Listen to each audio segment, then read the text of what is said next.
अस्सलाम वालेकुम स्टूडेंट्स। आज हम चैप्टर 11 देखेंगे एफएम फाइनेंशियल मैनेजमेंट का वैन हॉर्न की बुक को फॉलो करते हुए। तो इसमें जो है क्वेश्चन सेल्फ करेक्शन पहले देखते हैं। सेल्फ करेक्शन में क्वेश्चन 1 जो है उसमें कहता है कि ये कुछ डिस्काउंट्स की दी हुई हैं, इसको हमने एनुअल बेसिस में कन्वर्ट करना है। ठीक है, तो मतलब अगर फर्स्ट क्वेश्चन में पढ़ूँ तो इसका मतलब ये है कि अगर आप 10 दिनों के अंदर पेमेंट करो तो आपको 1% डिस्काउंट मिलेगा, और अगर उससे लेट हो जाएं आप तो आपको पूरी अमाउंट अदा करनी होगी नेट 30, मतलब 30 दिनों के अंदर अंदर। ठीक है, तो इसमें एनुअल पहले देखते हैं कि डिस्काउंट रेट एनुअल में चेंज कैसे करते हैं। तो उसका एक फ़ार्मूला है, तो ये रहा फार्मूला। इसके ऊपर हम परसेंटेज में डिस्काउंट लिखते हैं, डिवाइडेड बाय 100 माइनस वही परसेंटेज जो ऊपर लिखी थी वो माइनस करते हैं, multiply 360 divided by credit terms. जैसा कि इसका अगर क्वेश्चन नंबर पार्ट सी देखें क्वेश्चन 1 का, तो पार्ट सी में क्या है 3/10 नेट 30। ठीक है, तो मतलब 3% 10 दिनों के अंदर, और अगर इसके लेट होते हैं 30 दिनों के अंदर अंदर हमें पूरी अमाउंट अदा करनी पड़ेगी। तो डिस्काउंट की जगह 3 आ गया, divided by 100 minus discount rate वही 3% मल्टीप्लाई 365। ठीक है, अब यहाँ पे दो चीज़ें यूज़ की जाती हैं कि मतलब अगर उसने ऊपर क्वेश्चन में बताया हो कि 365 यूज़ करना है तो 365 कर लें, अदरवाइज़ मर्ज़ी होती है, कोई दोनों में से हम कोई भी यूज़ कर सकते हैं। ठीक है, कोई रिस्ट्रिक्शन नहीं है। तो 30 माइनस 10 ये चीज़ अब कहाँ से आई? यहाँ जैसा कि मैंने क्वेश्चन में दिखाया था कि 3 डिवाइडेड बाई 10 नेट 30। ठीक है, 30 माइनस 10 करेंगे maximum limit minus minimum limit. ठीक है, 30 माइनस 10 करेंगे, साथ में मल्टीप्लाई 100 करेंगे, तो एनुअल डिस्काउंट रेट हमें मिल जाएगा। ठीक है, क्वेश्चन नंबर सेल्फ करेक्शन 1 में सिर्फ यही था। अब सेल्फ करेक्शन 2 की तरफ देख आते हैं। सेल्फ करेक्शन 2 में ये कहता है कि एक कंपनी है जो कि अपना वर्किंग कैपिटल 4.4 मिलियन इंक्रीज़ करना चाहती है। ठीक है, तो उसने फिर आगे 3 अल्टरनेटिव्स दिए हुए हैं। एक तो ये है कि वो जो कैश डिस्काउंट उसको मिल रहा है उसको वो छोड़ दे और फाइनल डेट पे करे। ठीक है, तो सेकंड उसने कहा है कि 5 मिलियन बारो कर ले बैंक से एट 15% इंटरेस्ट रेट, और 12% उसे कंपेंसेटिंग बैलेंस भी रखना पड़ेगा। थर्ड कहता है कि 4.7 मिलियन 6 मंथ्स के लिए कमर्शियल पेपर ले ले। ठीक है, जिनमें से 4.4 मिलियन फ्री अमाउंट होगी और 0.3 मिलियन जो है वो रखने पड़ेंगे। एंड हाँ, ये 3 अल्टरनेटिव्स हो गए, तो हमने देखना है कि कौन से अल्टरनेटिव में हमारी कॉस्ट मिनिमम होगी। ठीक है, तो इसमें एक फार्मूला यूज़ होता है। सबसे पहले तो पार्ट ए जो था, पार्ट ए तो बिल्कुल सिंपल होगा। ठीक है, क्योंकि उसने हमें एक डिस्काउंट की दी हुई थी, सेटअप दिया हुआ है। ठीक है, 310 नेट 30, तो ये हमने जैसे लास्ट क्वेश्चन किया था उसी तरीके से इसका एनुअल डिस्काउंट रेट निकाल लेंगे। सेकेंडली ये जो 5 मिलियन इसने बारो किया है इसको अभी हम सॉल्व करते हैं। इसका जो फार्मूला यूज़ होता है एनुअल परसेंटेज निकालने के लिए वो है ये cost divided by freed amount multiply 100। ठीक है, अब प्लान 2 में हमें जो कॉस्ट बियर करनी पड़ी है वो कितनी है, 15% ऑफ 5 मिलियन। ठीक है, और फ्रीड अमाउंट कितनी होगी वो हम कंपेंसेटिंग बैलेंस से माइनस करके देखते हैं। तो यहाँ पे सबसे पहले हमने कॉस्ट इसकी निकालनी है। ठीक है, कॉस्ट जैसा कि क्वेश्चन में बताया गया था कि 15% ऑफ 5 मिलियन है। ठीक है, 15% of 5 million. And second thing जो थी वो ये थी कि इसमें फ्रीड अमाउंट कितनी होगी। ठीक है, जबकि फ्रीड अमाउंट के बारे में इंफॉर्मेशन जो हमें दी गई थी वो ये कि 12% जो वो कंपेंसेटिंग बैलेंस रख रहा है। ठीक है, तो 5 मिलियन उसकी टोटल मतलब उसको पैसे चाहिए थे, कर्ज़ ले रहा है, सॉरी, 5 मिलियन का वो लोन ले रहा है और उसमें 12% कंपनसेटिंग बैलेंस रखेगा, ठीक है। 12% ऑफ 5 मिलियन जो है वो 6 लाख के इक्वल आ जाएगा, ठीक है। अब कंपनसेटिंग बैलेंस जो होता है वो फ्री नहीं होता, वो बैंक अपने पास रख लेता है, तो इसलिए फ्रीड अमाउंट जो टोटल लोन था उसमें से कंपनसेटिंग बैलेंस हम माइनस करेंगे तो हमारी फ्रीड अमाउंट आ जाएगी, ठीक है।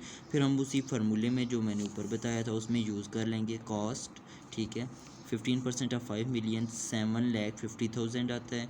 फ्रीड अमाउंट 44 लाख की आता है, ठीक है। मल्टीप्लाई 100 करेंगे तो परसेंटेज आ जाएगी एनुअल बेस पे, ठीक है, जो हम बियर करेंगे। अब थर्ड प्लान की तरफ जाते हैं। थर्ड प्लान में क्या कहते हैं?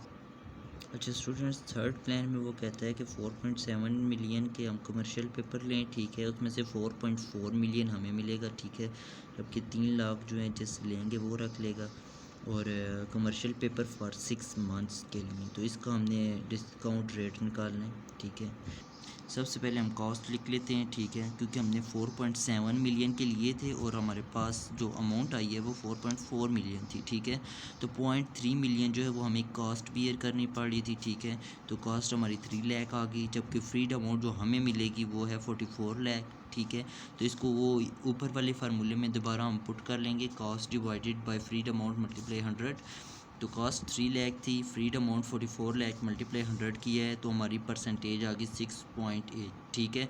अब इसमें एक बात जो याद रखने वाली है वो ये कि ये जो 6.8% आई है वैल्यू, ये हमारी सेमी एनुअल है, ठीक है, क्योंकि कमर्शियल पेपर फॉर 6 मंथ्स से, ठीक है। जबकि हम जिन परसेंटेजेस के साथ इसको कंपेयर कर रहे हैं वो एनुअल बेसिस के ऊपर हैं, तो इसको हम फिर एनुअली कन्वर्ट करेंगे, ठीक है। एनुअल रेट के लिए इसको हम मल्टीप्लाई 2 कर लेंगे तो 13.63% इसकी एनुअल वैल्यू आ जाएगी। तो ये हमारी थी self correction number 2। Next third self correction है। थर्ड में पहली दो तो बिल्कुल ऊपर वाले क्वेश्चन की तरह ही हैं।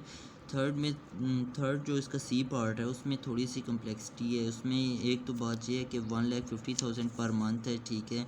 कलेक्शन पीरियड तो ज़रूरत नहीं पड़ना।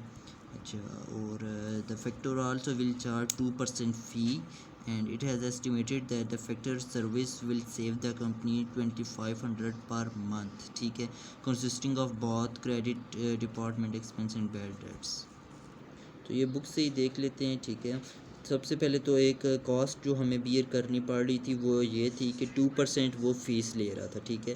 तो और 1,50,000 रिसीवेबल पर मंथ बताए हुए थे, इसको हमने एनुअली चेंज किया है 12 के साथ मल्टीप्लाई करके, ठीक है। फिर उसकी फ़ीस जो थी वो 2% थी, इसका 2% लेंगे तो हमारी कॉस्ट आ जाएगी 36,000, ठीक है। एक कॉस्ट ये हो, ठीक है। अब नेक्स्ट वो लिखता है कि the saving affected how ever would be 30,000। अब ये 30,000 कहाँ से आया है, ये भी सोचने वाली बात है, ठीक है। अब अगर आप क्वेश्चन को गौर से पीछे जाके पढ़ें तो वहाँ पे लिखा हुआ था कि कंपनी के 2,500 रुपया पर मंथ वो सेव करता है, ठीक है। तो 2,500 को हम जब 12 से मल्टीप्लाई करेंगे एनुअल सेविंग निकालने के लिए तो हमारे आएगी अमाउंट 30,000, ठीक है। तो giving a net factoring cost of 6,000, ठीक है। तो अब 36,000 हमने पीछे कॉस्ट मेयर की थी, जबकि 30,000 उसमें सेविंग हो रही है, तो नेट जो हमारी कॉस्ट पड़ रही है वो 6,000 होगी, सही हो गया। और 95,000 हमें बोर्विंग चाहिए थी, ठीक है। ये क्वेश्चन के मेन क्वेश्चन में लिखा हुआ था, और फिर वही तरीका हम यूज़ करेंगे क्योंकि यहाँ पे 12% रखेगी कंपनी, ठीक है। तो 12% ऑफ 95,000 हमारी कास्ट होगी and the other caste is 6,000 जो हमने ऊपर मेजर की है, ठीक है। इन दोनों को जब ऐड कर देंगे तो हमारी कास्ट आ जाएगी, जबकि फ्रीड अमाउंट जो हमें मिलेगी वो 95,000 है, ठीक है। उससे हम डिवाइड कर लेंगे तो ये परसेंटेज निकल आई, ठीक है, 18.3%। तो फिर हम परसेंटेज निकालने के बाद सब प्लान्स की परसेंटेज को कंपेयर करते हैं, जिसमें लोवेस्ट होती है उसको हम अडॉप्ट कर लेते हैं। तो अब प्रॉब्लम नंबर 4 की तरफ चलते हैं। सेल्फ करेक्शन 4 में भी इसी तरह से 3 प्लान्स दिए हुए हैं, ठीक है। एक कंपनी है जिसको 4 लाख चाहिए, ठीक है, और the terms are 12% annualised with an 80% advance against the value of the inventory. The warehousing cost are 7,000 for 6 months. The residual financing requirement 80,000, ठीक है। मतलब ये कि जो एडवांस में वो पे करेगी, ठीक है, उसके ऊपर 12% एनुअलाइज्ड पेमेंट एनुअलाइज्ड हमें पे करना पड़ेगा, ठीक है। वेयर हाउसिंग की कॉस्ट 7000 है, जबकि 80,000 हमारा बच जाएगा जो कि हमें दोबारा से फाइनेंस करना पड़ेगा, ठीक है। 80% क्योंकि उसने किया था 4 लाख का 80% 3,20,000 होता है, ठीक है। 4 लाख में से 3,20,000 माइनस करेंगे तो 80,000 रह गया है जो कि अभी हम फाइनेंस नहीं हुआ, ठीक है। तो उसको फाइनेंस करने के लिए वो कह रहा है कि ये जो डिस्काउंट की रेट है जो कि सेकंड लास्ट लाइन में इस पैराग्राफ के लिखा हुआ है, स्टैंडर्ड टर्म्स आर 210 नेट 30, कहता है कि इसको अगर हम फॉरगो कर दें और 40 डेज़ के बाद पेमेंट करें तो एक ये प्लान है, ठीक है। सेकंड कहता है कि floatingly an arrangement is obtaining from supplier of the inventory at an effective interest rate, ठीक है। ये सिंपल है बिल्कुल, 20% इंटरेस्ट हमें पे करना पड़ेगा और 4 लाख हमें मिल जाएगी amount. And third one is 70%, हाँ ये ए पार्ट से बिल्कुल रिलेटेड है, सेम थिंग है, सिर्फ अमाउंट्स चेंज कर दी गई हैं, सही है। वहाँ पे 80% एडवांस था, यहाँ पे 70% एडवांस हो गया है। वहाँ पे 12% एनुअलाइज था, यहाँ पे 10% एनुअलाइज्ड हो गया है। और 6 मंथ के लिए 10,000 हमें देना पड़ेगा किराया, वहाँ पे 7,000 था। बाकी चीज़ें वही हैं, तो इसका सॉल्यूशन देखते हैं। तो ये क्वेश्चन सेल्फ करेक्शन 4 का सॉल्यूशन है, ठीक है। तो फर्स्टली ये इसने इसकी टोटल कॉस्ट निकाली है, ठीक है। तो फर्स्ट कॉस्ट ये वाली जो है ये हमें 80%, जहाँ पे 80 लिखा हुआ था, सॉरी ये रेज हो गया है, 12% ऑफ 80% ऑफ 4 लाख, ठीक है। क्योंकि हमारी जो बिल रिसीवेबल वो बाय कर रहा था वो 80% एडवांस, ठीक है, 80% हमें पे कर रहा था और उस 80% का 12% हमें कॉस्ट बियर करनी पड़ रही थी, ठीक है। तो 12% मल्टीप्लाई 80% मल्टीप्लाई 4 लाख, ठीक है। इसको आप ऐसे भी लिख सकते हैं या 80% पहले फाइंड कर लें फिर 12% फाइंड कर लें, तो एक ही बात है, ठीक है। तो दूसरी बात ये कि वो एनुअल बेस पे था, ठीक है। अब अगर आप इन तीनों को कैलकुलेट करें तो उसकी अमाउंट जो है वो आती है 38,400, ठीक है। जबकि यहाँ पे जो लिखी हुई है वो 19,200 है।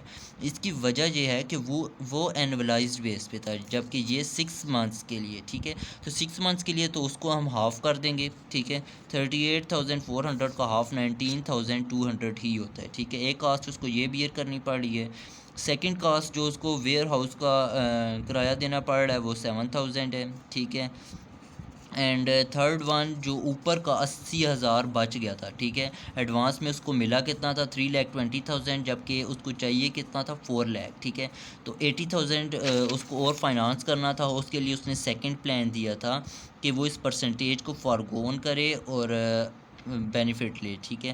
तो फर्स्ट दो ब्रैकेट्स लिखी हुई हैं, ये डिस्काउंट को एनुअल में कन्वर्ट करने का मेथड है जो मैंने सबसे पहले बताया था, ठीक है। तो वो वाला परसेंटेज वहाँ से निकलेगी, उस परसेंटेज को हम 80,000 से मल्टीप्लाई कर लेंगे, ठीक है। तो एक अमाउंट आ जाएगी जो कि एनुअल बेस पे होगी, ठीक है। एनुअल बेस पे होगी तो उसको 6 मंथ्स में कन्वर्ट करने के लिए हम 0.5 से या 1 डिवाइडेड बाई 2 से मल्टीप्लाई कर लेंगे। तो जब इन सब को सिंप्लीफाई करेंगे तो वो हमारी आ जाएगी 9,932। इनको ऐड करेंगे तो कॉस्ट निकल आएगी फ़र्स्ट प्लान के मुताबिक। सेकंड प्लान मैंने जैसा कि बताया था बिल्कुल सिंपल है, 20% एनुअलाइज्ड रेट दिया हुआ था, ठीक है। तो 20% से मल्टीप्लाई करके डिवाइड बाई 2 कर दिया है, ठीक है, ताकि 6 मंथ्स का आ जाए। एंड थर्डली बिल्कुल प्लान ए की तरह ही हुआ है, ठीक है। वही advance 70% into 10% of 4 lakh and warehouse का रेंट एंड देन जो अमाउंट बच गई थी, ठीक है। यहाँ पे 80,000 बची थी, यहाँ पे 1,20,000 बचेगी, क्योंकि 4 लाख का 70,000 जो है वो 2,80,000 होता है। तो 1,20,000 रिमेनिंग होगा, उसको दोबारा से फाइनेंस करेंगे और ये अमाउंट आ जाएगी। तो तीनों को कंपेयर करते हैं तो फर्स्ट प्लान जो है उसमें हमारी कॉस्ट सबसे कम आ रही है, तो उसको वो रिसीव कर लेगा प्लान को और अप्लाई करेगा। Thank you. तो ये होगी हमारी चैप्टर 11 की सेल्फ़ करेक्शंस। उम्मीद है आपको समझ आ गई होगी। अगर कोई कन्फ्यूजन है जहाँ से समझ ना आए प्लीज़ कमेंट में पूछ लीजिएगा। अल्लाह हाफिज़।